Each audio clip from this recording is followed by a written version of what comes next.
कोई फर्क नहीं पड़ा है। ऑपरेशन करवाने के बाद आज फिर वही प्रॉब्लम हमारे सामने आ गई।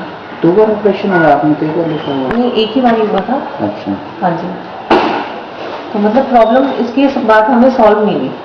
ऑपरेशन के बाद इसके पॉलिप बढ़ते ही रहे? मतलब हाँ, वही पोजीशन थी।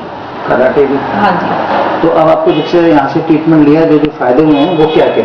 जी, इसका तो पहले जैसे सीजन चेंज होता था जी, तो इसे एकदम कोल्ड लग जाता था वेदर चेंज होने से, तो उसमें से काफी फर्क है। अब ये कंट्रोल हो जाता है। जैसे वेदर चेंज होता है तो इसे इतना इफेक्ट नहीं पड़ता उस चीज का। और इसका नोज ब्लॉक होना दोनों साइड से, जैसे one side by side nose block होते थे, वो भी अब नहीं होता। और रात को काफी डिस्टर्ब होता था सोने के लिए, वो चीज भी नहीं सो जाता है आराम हाँ जी।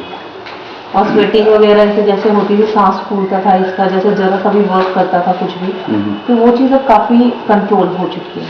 बेटा ना कैसे खींचो खींचो। अच्छा, जैसे नाक साइडवाइज बंद होती थी, अब उतनी नहीं होती? अब उतनी नहीं है, थोड़ा कंट्रोल है। रात को मुंह खोल के सोता है? नहीं, ये सांस नोज से ही लेता है। पहले भी ऐसे ही था? हाँ जी, हाँ जी। ठीक है, बंद करो।